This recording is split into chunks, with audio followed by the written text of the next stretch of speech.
Hello viewers, কি অবস্থা সকলের? আশা করি সকলেই ভালো আছেন। জগদ্ধাত্রী সিরিয়ালের নতুন একটি আপডেট নিয়ে আবারও আপনাদের মাঝে হাজির হলাম। উৎসবকে কৈশিকীর ফাঁদে ফেলে দিল যে ভয়ঙ্কর সত্য। জগদ্ধাত্রীর চোখ এড়াল না কিছুই। বিকেলের হালকা আলোয় বাড়ির ভেতর একটা অদ্ভুত নীরবতা। সবাই যেন নিজেদের মতো ব্যস্ত, কিন্তু কোথাও একটা গোপন ঝড়ের শব্দ শোনা যাচ্ছে। এই ঝড়ের মাঝখানে দাঁড়িয়ে আছে উৎসব মুখার্জি, আর তার সামনে হাসি মুখে দাঁড়িয়ে কৈশিকী। কৈশিকীর সেই হাসিতে আজ অন্যরকম ছায়া, চোখের কোণে যেন কোনো গোপন পরিকল্পনা। উৎসব একটু অস্বস্তি নিয়ে বলে, কৈশিকী, তুমি আমাকে হঠাৎ আলাদা করে ডাকলে কেন? কৈশিকী হাতের ফাইলটা উল্টে পাল্টে উৎসবের দিকে এগিয়ে দেয়।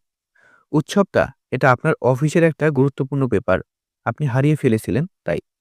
উৎসব চমকে ওঠে, হ্যাঁ, এটা এটা তো আমার ডেস্কে রাখা ছিল, তুমি পেলে কোথায়? কৈশিকী ধীরে ধীরে হাসে, আপনার ঘরেই পেয়েছি, কিন্তু ঘরে তো আপনি ছাড়া আর কেউ ঢোকে না, তাই না? উৎসবের কপালে চিন্তার ভাঁজ পড়ে। মানে, তুমি কি বলতে চাইছো? কৈশিকী এবার আর লুকিয়ে রাখল না, পাশে গিয়ে বলল, মানে হলো আপনি ভুলে কিছু ফেলে যান, জানি, আর সেই জিনিস খুঁজে এনে দেওয়া আমার দায়িত্ব, কারণ আপনি আমার কাছে বিশেষ। উৎসব কিছু বলার আগেই কৈশিকী আচমকা তার হাত ধরে ফেলে। উৎসব পিছিয়ে যেতে চাইলেও পারে না।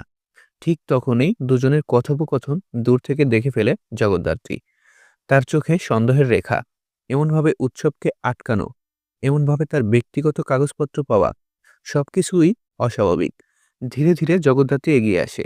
কৈশিকী শান্ত গলায় বলে, সে তুমি উৎসবদার ঘরে কিভাবে ঢুকলে? চাবি তো তার কাছেই থাকে। কৈশিকীর মুখে এক মুহূর্তের জন্য থমথমে নীরবতা। জগদ্ধাত্রীর চোখ সরু হয়ে আসে। তুমি কি উৎসবদার ঘরে আগে থেকেই ঘাটাঘাটি করছিলে? তার হারানো জিনিস তুমি এত সহজে পেলে কিভাবে? উৎসব এবার বুঝতে পারে কৈশিকী যা দেখাচ্ছে তার চেয়ে গভীর কিছু লুকিয়ে আছে।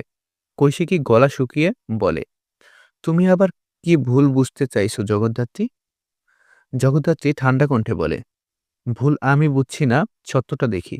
আর সত্যটা হলো, তুমি উৎসবদাকে নিজের ফাঁদে ফেলানোর চেষ্টা করছো। আর তুমি ঠিক কি করতে চাও সেটা আমি বুঝে গেছি। উৎসব হতভম্ব। কৈশিকীর চোখে দেখা স্পষ্ট ভয় এবং রাগের মিশ্রণ। সে কিছু বলতে যাবে, কিন্তু জগদ্ধাত্রী এগিয়ে এসে উৎসবের হাত ধরে সরিয়ে আনে। উৎসবদা, সাবধানে থাকবেন, কারণ যাকে আপনি বিশ্বাস করে কাছে আসতে দিলেন, সেই আপনাকে ব্যবহার করতে চাইছে। কৈশিকী দাঁড়িয়ে আছে অন্ধকারের মধ্যে, চোখে জ্বলন্ত রাগ, যেন প্রতিজ্ঞা করছে এই অপমানের বদলা সে নেবে। আর জগদ্ধাত্রী জানে, এটাই ছিল কৈশিকীর আসল মুখ। এটাই সেই ভয়ঙ্কর সত্য যেটা সে আজ ধরতে পেরেছে। বন্ধুরা, ভিডিওটি ভালো লেগে থাকলে অবশ্যই লাইক, কমেন্ট এবং সাবস্ক্রাইব করে আমাদের সাথেই থাকবেন। ধন্যবাদ সম্পূর্ণ ভিডিওটি দেখার জন্য।